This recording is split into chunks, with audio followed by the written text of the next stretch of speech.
Hello student, मैं आपका शिक्षक मित्र आपका आपके यूट्यूब चैनल जिसका नाम वैल्यू एजुकेशन 247 है, मैं आपका हार्दिक स्वागत करता हूं। आज का वीडियो कक्षा 8 के विद्यार्थियों के लिए है। आज हम कक्षा 8 की जो मैथमेटिक्स है उसकी जो एक्सरसाइज नंबर 7 है उसके कुछ इम्पोर्टेंट क्वेश्चंस पर चर्चा करेंगे।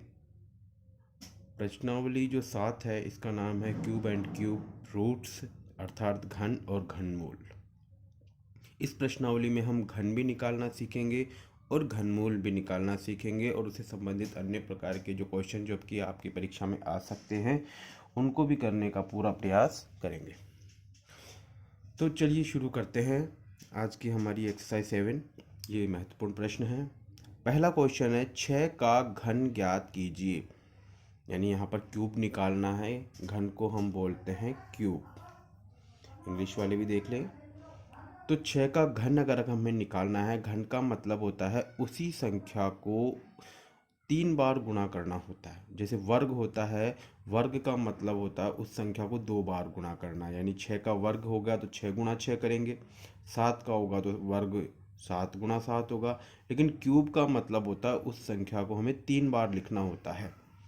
और जब हम इन तीनों को गुणा करेंगे तो गुणा चाहे इस तरफ से करो चाहे इस तरफ से करो, वही बात है। सबसे पहले 6 को 6 से गुणा करेंगे तो आ जाएगा हमारे पास में 36, और 36 को फिर आगे वाली संख्या से 6 से गुणा करेंगे तो हमारे पास में उत्तर आ जाएगा 216। इस तरीके से हम जो है घन को निकाल सकते हैं। एक और एग्जाम्पल हम ले लेते हैं, 10 का घन ज्ञात कीजिए।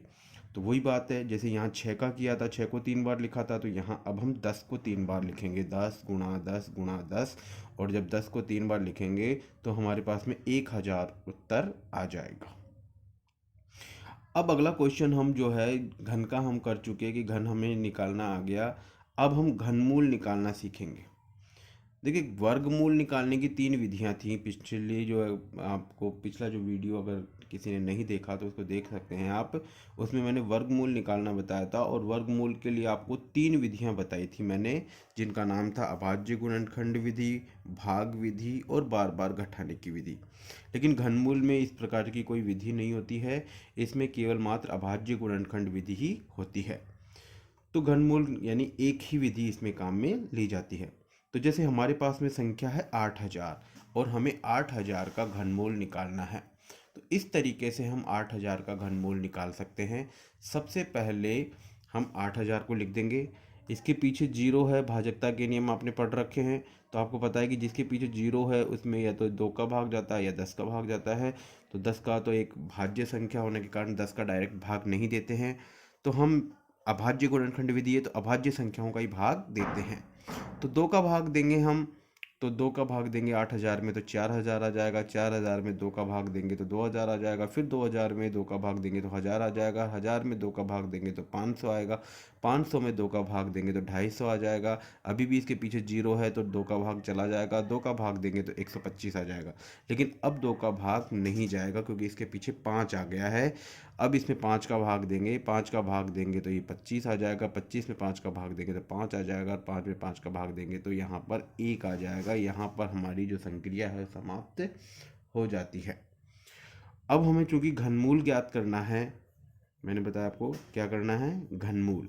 तो घनमूल ज्ञात करने के लिए हम 3 में से एक फिगर लेंगे। जैसे 1 2 3, ये 3 2 हैं तो यहाँ से हम 1 2 यहाँ ले लेंगे। यानी हर 3 में से एक लेना है।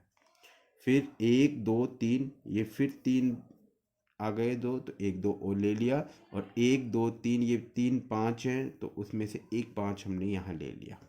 अब इन सबको हम गुणा कर देंगे। जैसे 5 का पहाड़ा 2 बार बोलेंगे तो 10, और 10 का पहाड़ा 2 बार बोलेंगे तो 20। इसका मतलब कि 8000 का जो घनमूल आ जाएगा वो आ जाएगा हमारे 20। इस तरीके से आपको घनमूल, किसी भी संख्या का घनमूल आपको निकालना है।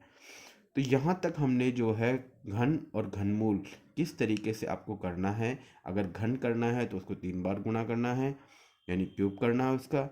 और अगर घनमूल करना है तो उसके टुकड़े करके 3 3 के जोड़े हमें बनाने हैं। यहाँ तक की बात समझ में आ गई तो आगे के प्रश्न आप आसानी से समझ सकते हैं। अगला प्रश्न है फाइंड द वंस डिजिट। देखिए, वंस को हिंदी में बोलते हैं इकाई। इकाई मतलब पहला अंक। किसी भी संख्या का जो पहला अंक होता है, जैसे यहाँ इसको बोलते हैं इकाई, वंस। ठीक है, तो हमें फाइंड द वंस यानी इकाई digit of the cube of each of the following number, यानी कि ये जो नंबर हमें लिखा हुआ है इसका जब हम क्यूब करेंगे, क्यूब का मतलब 3331 गुणा 3331 गुणा 3331, जब इन तीनों को आपस में गुणा करें तो जो इकाई का अंक आएगा वो हमें फाइंड आउट करना। अब ये तो क्रिया बहुत बड़ी हो जाए, तो इसके लिए क्या करते हैं, शॉर्ट में जो पहला अंक होता है, जो इस संख्या का जो पहला अंक होता है उसी का हम घन कर लेते हैं। तो एक का घन करेंगे, एक गुणा एक गुणा एक, तो जब एक को एक से गुणा करेंगे तो एक ही आ जाएगा, और ये सिंगल डिजिट है हमारे पास में, अर्थात इसमें इकाई का अंक भी एक ही आएगा। तो यहाँ पर हमारा उत्तर हो जाएगा एक। चलिए दूसरे एग्जाम्पल से अच्छी तरीके से क्लियर हो जाएगा। जैसे ये संख्या है 2423। अब 2423 में इकाई का अंक है हमारे 3। ठीक है, अब यहाँ पर हम इस 3 का घन करेंगे, तो 3 गुणा 3 गुणा 3, तो 3 को 3 से गुणा करेंगे तो 9, और 9 को 3 से गुणा करेंगे तो हमारे पास में आ जाएगा 27। और 27 का जो पहला अंक है यानी इकाई का अंक यही होगा, ये दहाई का अंक होता है। दहाई का अंक नहीं पूछा उसने, क्या पूछा है हमें, वंस यानी इकाई का अंक पूछा है। इकाई का अंक होगा 7। अगर दहाई का अंक पूछता तो वो आ जाता हमारे 2 उत्तर। तो इस तरीके से हम जो है अंतिम संख्या का जो क्यूब करके उसके इकाई का अंक मालूम कर सकते हैं।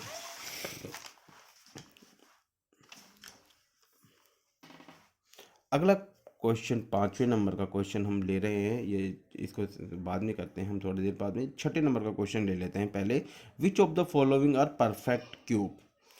अब हमें ये बताना है कि ये जो मैंने संख्या लिखी है, which of the following are perfect root, यानी इनमें से कौन परफेक्ट मतलब पूर्ण घन है या नहीं है, ये हमें बताना है। मतलब हिंदी में अगर क्वेश्चन बोले कि इनमें से ये बताना है कि ये पूर्ण घन है या नहीं है, तो हमारी पहली संख्या है 400। देखो इसको तो देखते ही मालूम कर जाते हैं कि इसमें जीरो की संख्या कितनी है, 2 है। देखिए घन में जीरो की संख्या जो होती है ना, या तो 3 आएगी, या 3 का जो गुणज होता है 3 6 9 वो हो सकती है। 2 जो होती है वो वर्गमूल में होती है, ये भी आप जानते हैं, क्योंकि दो दो के जोड़े किस में बनते हैं, वर्गमूल में। तो ये तो देखते ही हम मालूम कर सकते हैं कि ये पूर्ण घन नहीं है। अब इसका तरीका भी होता है, जैसे हमने अभी घनमूल किया था वैसे ही इसके टुकड़े कर लेते हैं। 400 में पहले 2 का भाग देंगे तो 200, 200 में 2 का भाग देंगे तो 100, 100 में 2 का भाग देंगे तो 50, 50 में 2 का भाग देंगे तो 25, अब 25 में 5 का भाग जाएगा तो 5 बार, और 5 में 5 का भाग 1 बार जाएगा। अब घन में हम क्या करते हैं, 3 3 के जोड़े बनाते हैं। देखिए ये एक जोड़ा बन गया, ये लिख दिया 2। लेकिन यहाँ पर ना तो 2 का जोड़ा बना और ना ही 5 का जोड़ा बना। 5 का जोड़ा बनने के लिए एक 5 चाहिए था, और 2 का जोड़ा बनने के लिए 2 और 2 चाहिए थे, जो नहीं मिले। इसका मतलब जो 400 है वो पूर्ण घन नहीं है। एक एग्जांपल और ले लेते हैं हम कि भाई पूर्ण घन है या नहीं है, किस तरीके से। 9000 का हम एक उदाहरण ले लेते हैं। सबसे पहले इसमें 3 का भाग दे देते हैं तो 3000 आ जाएगा, फिर 3 का भाग देंगे तो 1000 आ जाएगा। अब 1000 में 2 का भाग जाएगा तो 500, 500 में 2 का भाग देंगे तो 250, 250 में 2 का भाग देंगे तो 125, 125 में 5 का भाग जाएगा 25, 25 में 5 का भाग देंगे तो 5, और 5 में 5 का भाग देंगे तो 1। यहाँ पर हमारी क्रिया कंप्लीट हो जाती है। अब देखते हैं हम जोड़े बना करके। देखिए 5 का बन गया, बिल्कुल सही है। 2 का भी बन गया, बिल्कुल सही है। लेकिन 3 का नहीं बना है। 3 का जोड़ा नहीं बना है तो इसलिए ये भी एक पूर्ण घन नहीं है, ध्यान रखिए। हाँ, अब पूर्ण घन बनाने के लिए क्या करना पड़ेगा, इस संख्या को जिसका जोड़ा नहीं बना है ना उससे गुणा कर देंगे, यानी 9 को गुणा कर देंगे किसका जोड़ा नहीं बना, 3 का। तो यहाँ पर आ जाएगा 9 को 3 से गुणा करेंगे 27, और ये 3 जीरो, ऐसे कैसे आ जाएगा। यानी अगर कोई पूर्ण घन संख्या चाहिए तो वो है 27,000। ठीक है, इस तरीके का भी आपके क्वेश्चन आ जाता है कि किस संख्या से गुणा किया जाए या किस संख्या से भाग किया जाए कि वो पूर्ण घन बन जाए। तो इसमें भाग नहीं करना है, इसमें क्या कि 2 संख्या ऑलरेडी मिल गई है, तीसरी संख्या हमें मालूम करनी है तो वो गुणा ही होगा। ठीक है, अगला एक और एग्जांपल हम ले लेते हैं। चूंकि इसके पीछे 5 है तो 5 का भाग चला जाएगा। जब हम 3375 में 5 का भाग देंगे तो 675 आ जाएगा। फिर इसके पीछे 5 है तो 5 का भाग देंगे तो 135 आ जाएगा। 135 में 5 का भाग देंगे तो 27 आ जाएगा। अब 27 में 3 का भाग जाएगा तो 9 आ जाएगा। 9 में 3 का भाग देंगे तो 3 आ जाएगा, और एक इस तरीके से। अब यहाँ पर जोड़े बनाने का प्रयास करते हैं। देखिए ये 5 का जोड़ा बन गया तो यहाँ 5 ले लिया हमने, उतार लिया। और ये 3 का भी जोड़ा बन गया तो यहाँ 3 ले लिया। दोनों के जोड़े बन गए तो ये 15 हो जाएंगे, इनको गुणा करेंगे तो इसका मतलब ये एक पूर्ण घन संख्या है। पूरे जोड़े बन गए तो पूर्ण घन है, अगर जोड़े नहीं बनते हैं तो पूर्ण घन नहीं है। तो आशा करता हूँ कि आप ये समझ गए होंगे कि कौन सी संख्या पूर्ण घन है और कौन सी नहीं है, और किस तरीके से ये मालूम करते हैं, ये आपको आ गया होगा। अगला क्वेश्चन हम करते हैं, check which of the following are perfect cube और नॉट। यानी कि वापस वही संख्या है कि हमें ये चेक करना है कि परफेक्ट क्यूब है या नहीं। जैसा कि अभी बताया था वही क्वेश्चन इसमें भी है कि हमें इसको चेक करके ये मालूम करना है। ठीक है, तो यहाँ पर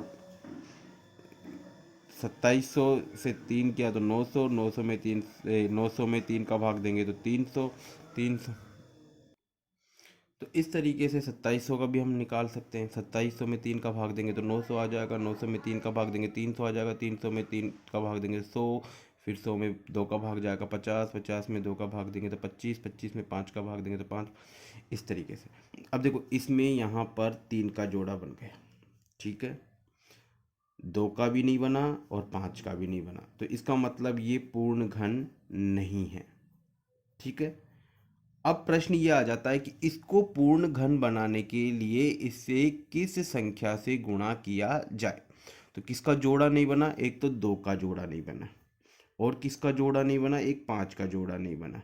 ठीक है, यानी 2 पंजे 10, अर्थात इस संख्या को, मतलब ये 2700 है, इस संख्या को अगर हम 10 से गुणा कर दें तो जो संख्या आएगी, जो उत्तर आएगा, वो हमारा पूर्ण घन संख्या आ जाएगी। तो इस तरीके का भी आपके एक क्वेश्चन आता है। इंग्लिश मीडियम वाले विशेष रूप से ध्यान दे लें इस चीज़ के लिए, क्योंकि आपकी जो एक्सरसाइज है उसमें ये क्वेश्चन नहीं दिए हुए हैं, तो और क्वेश्चन आ सकते हैं, इसलिए तो आपने इसका प्रयास नहीं किया होगा। तो इस तरीके से 2 और 5 का जोड़ा नहीं बना। देखो 3 का तो बन गया तो यहाँ 3 नहीं लेना है। ठीक है, किसका जोड़ा नहीं बना, एक तो 2 का नहीं बना, एक 5 का नहीं बना, तो यहाँ 2 पंजे 10 हो जाएगा, इसको 10 से गुणा कर देंगे। इसी प्रकार से ये 64,000 का निकाल लेंगे। देखिए ये 2 का जोड़ा बन गया, फिर ये 2 का बन गया, फिर ये 2 का बन गया, और फिर ये 5 का बन गया। सारे जोड़े बन गए, हर एक में से एक ले लेंगे। ये 2 ले लिया, ये 2 ले लिया, ये 2 ले लिया, ये 5 ले लिया। 5 दूनी 10, 10 दूना 20, 20 दूना 40, तो यानी कि ये 40 का आ जाएगा। इसी तरीके से एक लास्ट क्वेश्चन और कर लेते हैं। Find the cube root of which of the following number by prime factorisation. अभाज्य गुणनखंड विधि से हमें करना है। तो अभी तक हमने जो भी किया है वो अभाज्य गुणनखंड विधि ही थी। तो अभाज्य गुणनखंड विधि, ये भी अभाज्य गुणनखंड विधि है। 512 का हमें निकालना है। 512 में 2 का भाग देंगे 256, 256 में 2 का भाग देंगे 128, 128 में 2 का भाग देंगे 64, 64 में 2 का भाग देंगे 32, 2 का भाग देंगे तो 16, 16 में 2 का भाग देंगे तो 8, 8 में 2 का भाग देंगे तो 4, 4 में 2 का भाग देंगे तो 2, और 2 में 2 का भाग देंगे तो 1।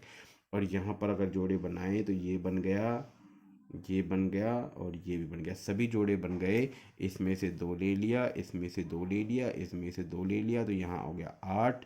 इस तरीके से 8 हमारा जो है ये इसका 512 का घन आ गया, या सॉरी घनमूल आ गया। इस तरीके से हम जो है इसे कर लेंगे। आशा करता हूँ कि आपको ये जो भी चीज़ें मैंने समझाई है वो अच्छी तरीके से समझ में आ गई होंगी। ये चीज़ें आपकी सहायता के लिए हैं। देखिए बच्चों, किसी भी व्यक्ति को नहीं पता है कि आपके पेपर में क्या आने वाला है, किस तरीके से। प्रश्नों का अंदाज़ा तो है कि इस तरीके से प्रश्न आएंगे, लेकिन कोई भी एग्जैक्ट ये नहीं कह सकता है कि यही प्रश्न आएगा। और यूट्यूबर्स जो होते हैं ये आपको बेवकूफ़ बनाते हैं, वो बड़ी बड़ी हेडिंग लगा देते हैं, यही प्रश्न आएंगे, इनको रट लीजिए, और वो उसके बहकावे में आप आ जाते हैं। आप छोटे बच्चे हैं, समझ कम है, तो उस तरीके से वो आप जो है उनके बहकावे में आकर के वही चीज़ें रटने लग जाते हैं, वही चीज़ को करने लग जाते हैं। मेथड समझना ज़रूरी है, मेथड के अनुसार करना ज़रूरी है। किसी के बहकावे में आना ज़रूरी नहीं है। तो ये वीडियो आपको समझ में आ गया होगा, ये क्वेश्चन आपको समझ में आ गए होंगे। धन्यवाद।